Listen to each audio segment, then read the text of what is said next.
Ok, muito boa noite. Aqui estamos mais uma vez pela graça de Deus e muito em breve ouviremos a trombeta soando e encontraremos com o Senhor nos ares.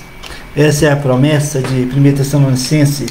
E juntos vamos falar um pouquinho sobre a segunda vinda de Cristo aqui na terra, e nós vamos ler nessa noite dois versículos de 1 Tessalonicenses, capítulo 4, versículo 16 e 17, está escrito: porquanto o Senhor mesmo, dada a sua palavra de ordem, ouvida a voz do arcanjo e ressoada a trombeta de Deus, descerá dos céus, e os mortos em Cristo ressuscitarão primeiro.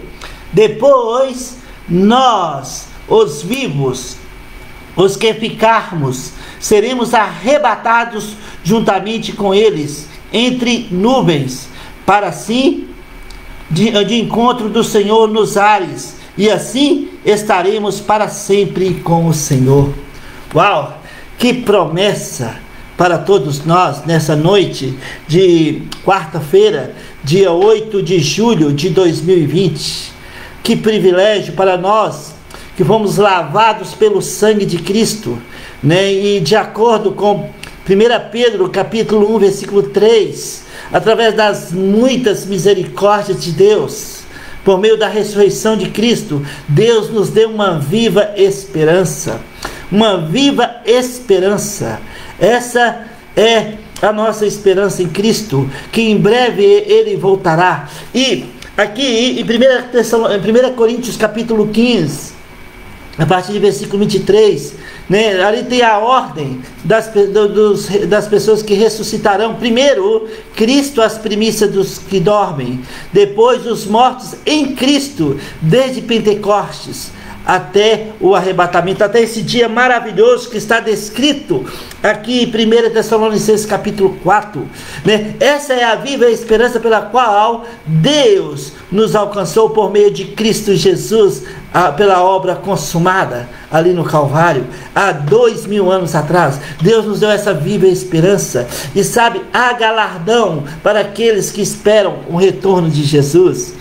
Sabe, aqui estamos nós hoje, nesse período, sabe, em 1948, quando Israel foi decretada uma nova nação. Os crentes daquela época já estavam, sabe, na expectativa do retorno de Cristo, né? Paulo já fala aqui em 1 Tessalonicenses também, né, lá há 2000 anos atrás, sobre a expectativa do retorno de Jesus. E sabe, Jesus disse em João capítulo 14, quando ele ainda não tinha consumado a obra no Calvário, Jesus disse para os seus discípulos: eu vou na frente, eu vou preparar mansões celestiais, mas eu voltarei. Essa é a promessa de João capítulo 14. Também em Atos capítulo 1, 3, depois que Jesus ressuscitou, ele andou durante 50 dias com seus discípulos, 40 dias, e depois de mais 10 dias, 50 dias. Depois o Espírito Santo desceu e selou a igreja. Mas 40 dias depois da ressurreição de Cristo, Jesus levou os discípulos para o Monte das Oliveiras, e ali ele deu as últimas instruções, e ele subiu aos céus à vista de mais ou menos 500 pessoas, como está descrito em 1 Coríntios capítulo 15, no versículo 3 a 5, sabe, 500 pessoas testemunharam, né? E dois anjos, dois varões apareceram no ar e falaram para os discípulos: porque olhaste para cima, da mesma forma que ele subiu, ele voltará. Ele voltará. Essa é a promessa para cada um de nós, que somos nascidos de novo, lavados pelo sangue de Cristo, que fazemos parte da família de Jesus Cristo. Nós andamos aqui na terra com os olhos na eternidade. Jesus voltará, ele virá buscar primeiro os seus, como está descrito aqui em 1 Tessalonicenses capítulo 4, versículo 16 e 17. Ressoada a trombeta de Deus, os mortos em Cristo ressuscitarão primeiro e encontrarão com o Senhor nos ares. Depois nós, os vivos, né? Os que ficarmos até esse momento, seremos arrebatados, seremos tirados no piscar de olhos e encontraremos com o Senhor nos ares e estaremos com o Senhor para sempre. Ó amados, infelizmente no nosso meio há muitas, informações incorretas sobre o retorno de Jesus. Alguns, né, chega ao ponto de falar que nós já estamos vivendo o tempo da tribulação. A igreja de Jesus Cristo, a igreja não irá passar pela grande tribulação.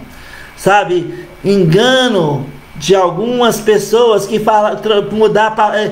achar que o que Jesus disse em João 16:33, que no mundo passareis por aflições, tem de bom ânimo, né? Também em 2 Coríntios capítulo 1, quando fala que no mundo teremos tribulações, não está falando da grande tribulação. A igreja será tirada antes da grande tribulação, e essa é uma promessa. E também está escrito, por exemplo, no livro de Apocalipse, que é um livro fabuloso, fantástico. Você vai ver a igreja, no capítulo 1 até o capítulo 3 de Apocalipse, 19 vezes o nome igreja, falando das igrejas, a igreja de Sardes, de Éfeso, as 7 igrejas, que está indicando que são tempos. E a última igreja, a igreja de Laodiceia, e aí sim, é a igreja que nós vivemos hoje. A igreja de Laodiceia, ela é inchada, ela está rica, e não dá lugar para Jesus. Jesus está do lado de fora batendo, né? E se alguém ouve a voz, Jesus entra, e Jesus vai cear com ele. Mas a partir do capítulo 4 de Apocalipse, você não vê mais a igreja. Capítulo 4 até capítulo 19, está acontecendo coisas terríveis na terra, mas também tem coisas acontecendo nos céus. Mas aqui no capítulo 4 de Apocalipse até capítulo 19, você não vai encontrar mais falando a palavra igreja, falando da igreja. Não vai. Por quê?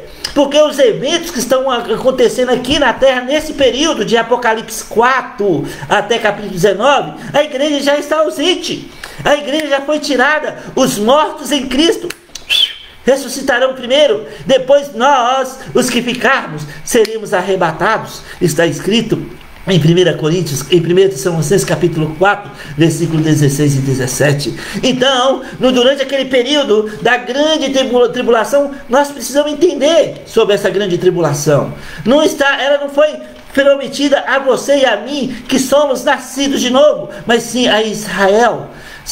Em Daniel capítulo 9, Daniel, profetizou sobre as 7 semanas de anos, mais 62 semanas, que dá um total de 69 semanas de anos, até a vinda do Messias. Aí ele seria morto e teria mais uma semana de ano até o fim. São 70 semanas de anos, 69 semanas de anos se cumpriu no Calvário, ali na pessoa de Jesus Cristo, quando ele morreu na cruz. Ali, Deus abriu um parênteses e Deus começou a criar um novo povo, 50 dias depois da ressurreição de Cristo.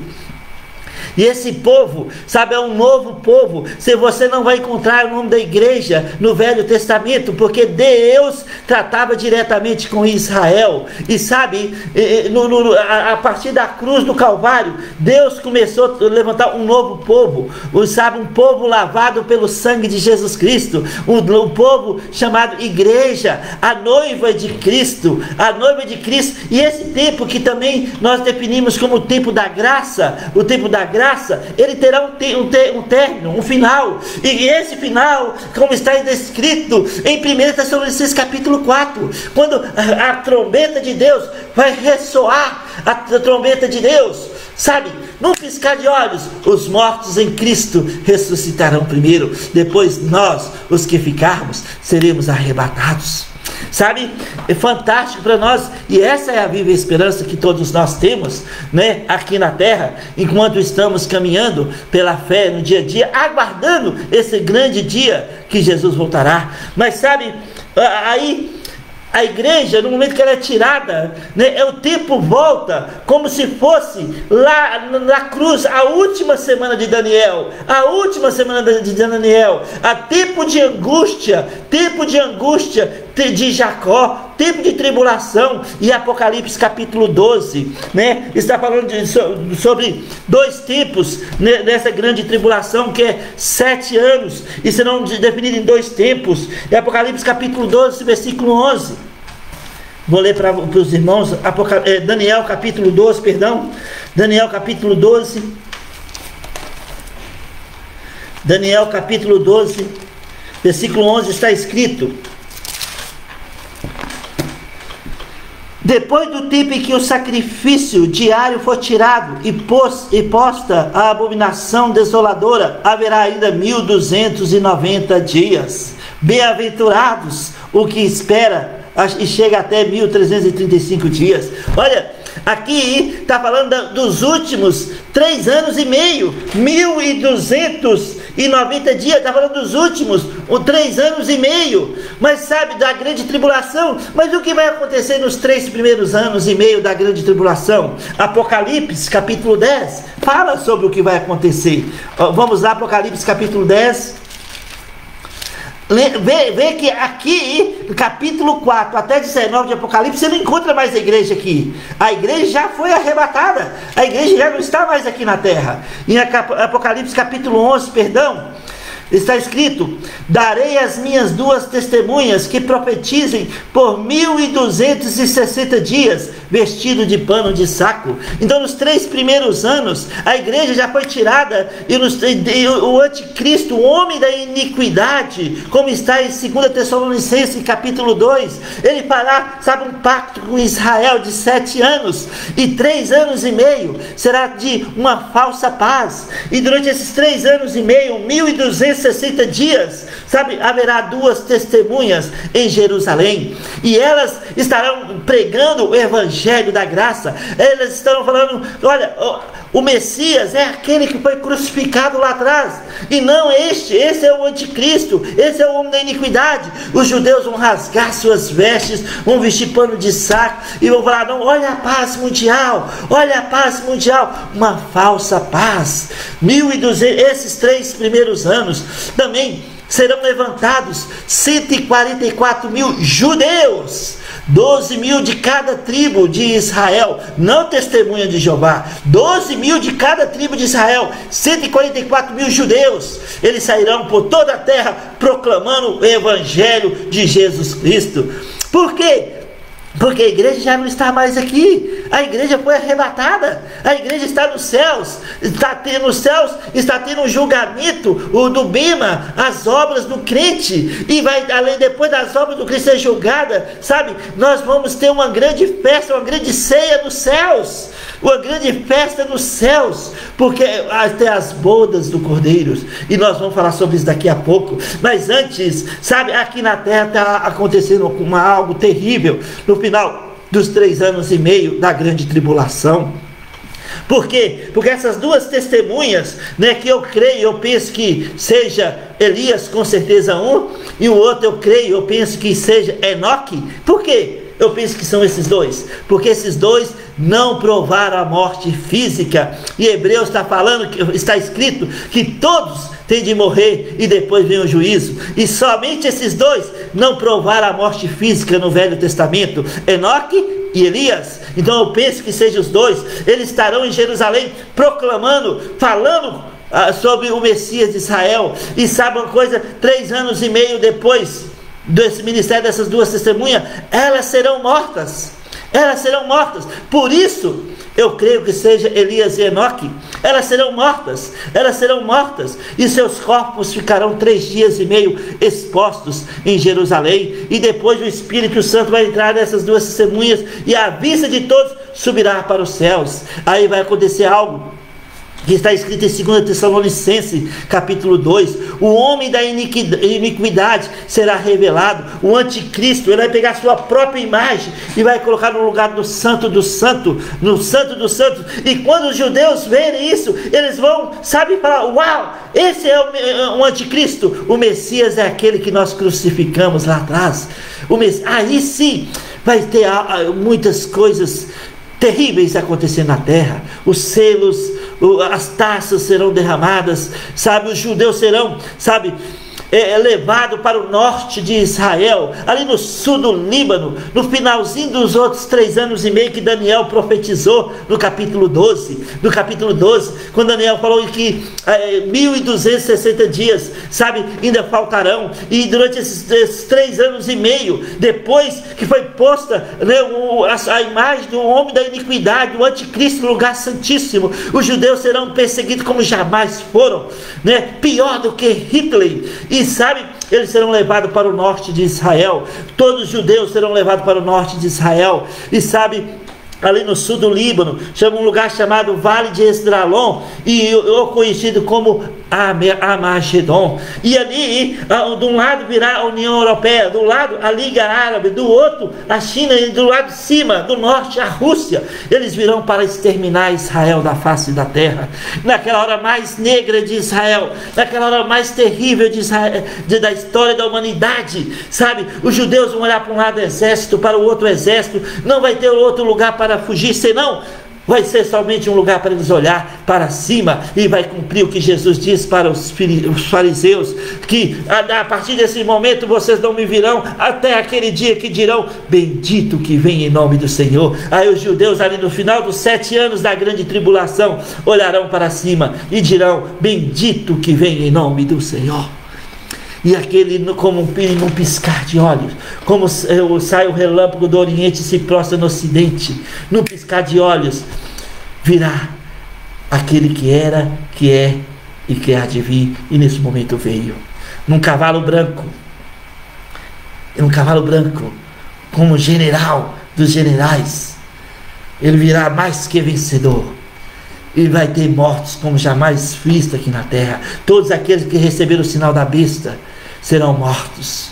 Será o grande julgamento, né, de Mateus capítulo 25, né, os cabritos da esquerda e as ovelhas do lado direito, e o da direita: bem benditos do meu Pai, entra no reino prometido, e o da esquerda: maldito do meu Pai, vai para um lugar que foi preparado para Satanás e os seus anjos, o inferno. Sabe, infelizmente muitos irão para lá, porque rejeitarão a oferta da obra consumada. E sabe, aí no capítulo 4 a capítulo 19 de Apocalipse, não tem mais igreja aqui na terra, só tem, a igreja está nos céus. Está tendo agora um casamento nos céus. Aí o capítulo 19 de Apocalipse fala desse casamento. Olha que maravilhoso. Capítulo 19, né, está escrito a partir do versículo 6. Então ouvi como uma voz de numerosa multidão, como de muitas águas, e como de fortes trovões, dizendo: aleluia, pois reina o Senhor nosso Deus, o Todo-Poderoso. Alegrimo-nos, exultemos e demos-lhe a glória, porque são chegadas as bodas do Cordeiro, cuja esposa já se ataviou, pois lhe foi dado vestir de linho finíssimo, resplandecente e puro, porque o linho finíssimo são os atos da justiça dos santos. Oh, carvalhos de justiça! Olha, enquanto aqui na terra está tendo coisas terríveis, está tendo uma grande festa nos céus, o casamento da noiva com o noivo, a igreja com Jesus Cristo, o autor e consumador da nossa fé. Aí Apocalipse, né, termina, e aqui sim, no capítulo 22 de Apocalipse, fala sobre a igreja hoje, a igreja de agora, né? O Espírito e a noiva dizem: vem. Aquele que ouve, diga: vem. Aquele que tem sede, venha. E quem quiser, receba de graça a água da vida. Versículo 20: aquele que dá testemunho dessas coisas disse: certamente venho sem demora. Amém. Vem, Senhor Jesus. Uau! Vem, Senhor Jesus. Sabe, amados, essa é uma viva esperança pela qual nós fomos alcançados, pela graça, mediante a fé. Temos uma viva esperança. Estamos caminhando aqui na terra com os olhos na eternidade. Então, amados, como eu falei, no capítulo 4 de Apocalipse, a capítulo 19, está tendo a grande tribulação. E a igreja já não está mais aqui na terra. Ela está nos céus. A igreja gloriosa, lavada pelo sangue de Jesus, composta por todos os nascidos de novo, foi arrebatada antes. Foi arrebatada antes do capítulo 9, do capítulo 14, capítulo 4 de Apocalipse. Então, no capítulo 4 a 19, a igreja não está mais aqui na terra. Não estará mais aqui na terra. Ela estará na presença do Senhor. E estará em uma grande festa nos céus. Então, amados, essa é a viva esperança. Então, enquanto esperamos o retorno de Jesus, e vai acontecer muito em breve, nós caminhamos aqui de fé em fé. Nós caminhamos aqui firme, confiante na palavra de Deus, descansando inteiramente na graça de Deus, como falei no último domingo, em Hebreus capítulo 13. Hebreus capítulo 13 está escrito, capítulo 10, versículo 35 a 37, perdão. Hebreus capítulo 10, versículo 35 a 37 está escrito: não abandoneis, portanto, a vossa confiança, ela tem grande galardão. Com efeito, tendes necessidade de perseverança, para que, havendo feito a vontade de Deus, alcanceis a promessa. Porque ainda dentro de pouco tempo, aquele que vem virá e não tardará. Todavia, o meu justo viverá por fé. Ó, amados, enquanto esperamos a vinda de Cristo, nós andamos aqui de fé em fé.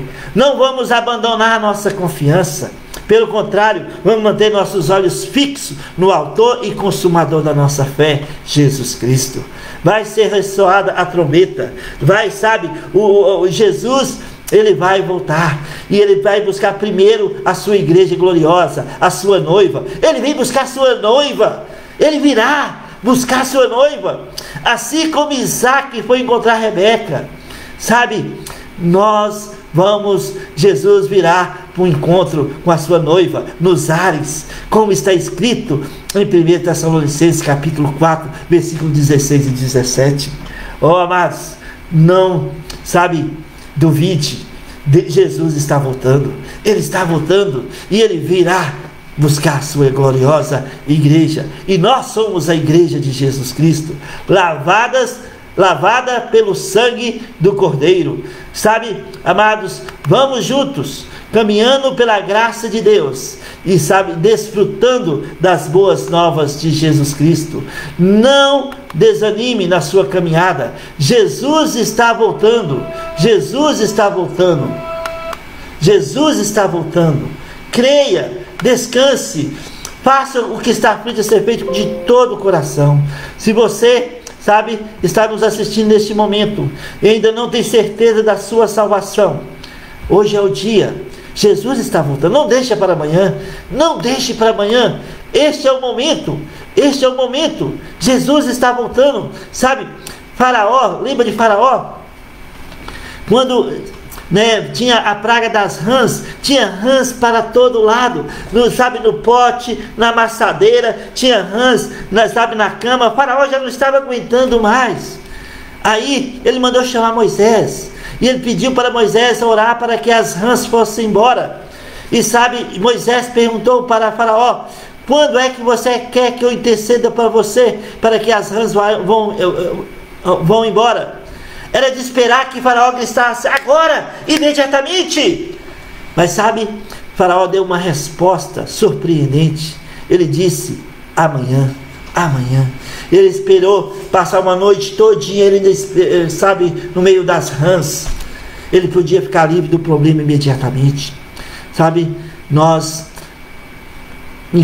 Bíblia fala que todos nós pecamos. Todos pecaram e carecem da glória de Deus. Romanos 3, 23. Todos pecaram e carecem da glória de Deus.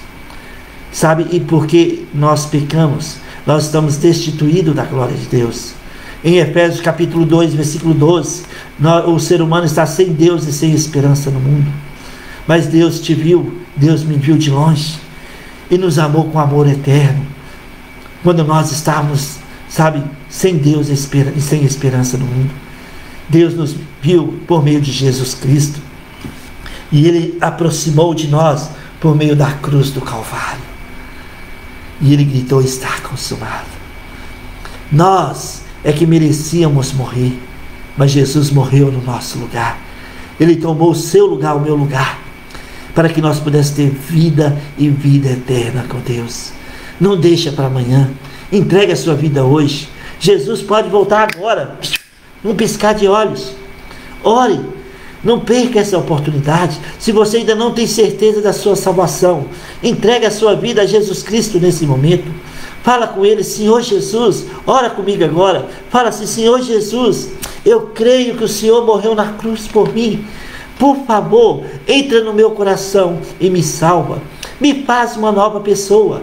Eu te recebo, Jesus Cristo, como meu Salvador pessoal. Em teu nome eu oro. Amém. Sabe, se você orou assim pela primeira vez com entendimento, a palavra de Deus diz que nova criatura é. As coisas antigas se passaram e tudo se fez novo. Em 2 Coríntios 5,17. A palavra de Deus também fala que você agora tem a vida eterna. Em 1 João capítulo 5, versículo 11 a 13. Quem tem o Filho tem a vida, quem não tem o Filho não tem a vida. Essas coisas vos escrevi para que saibais que tendes a vida eterna, a vós outros que credes no nome do Filho de Deus. Sabe, se você orou assim pela primeira vez, fala comigo aqui no privado. Entra em contato comigo. Fala: pastor, eu orei contigo. Eu terei maior alegria de falar contigo, poder te servir em Cristo Jesus. Amém? Que Deus te abençoe. Que Deus estenda suas mãos sobre a sua vida. Que Deus, sabe, possa abençoar você e sua família. E Maranata, venha, Senhor Jesus. Venha, Senhor Jesus. Amém? Que Deus te abençoe. Em nome de Jesus.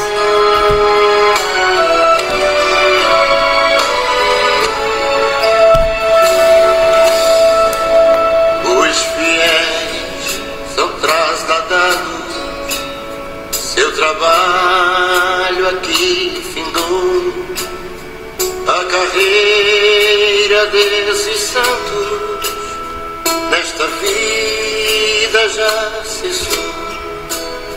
Do Senhor os bons ceifeiros terminaram seu labor, a colheita completou-se.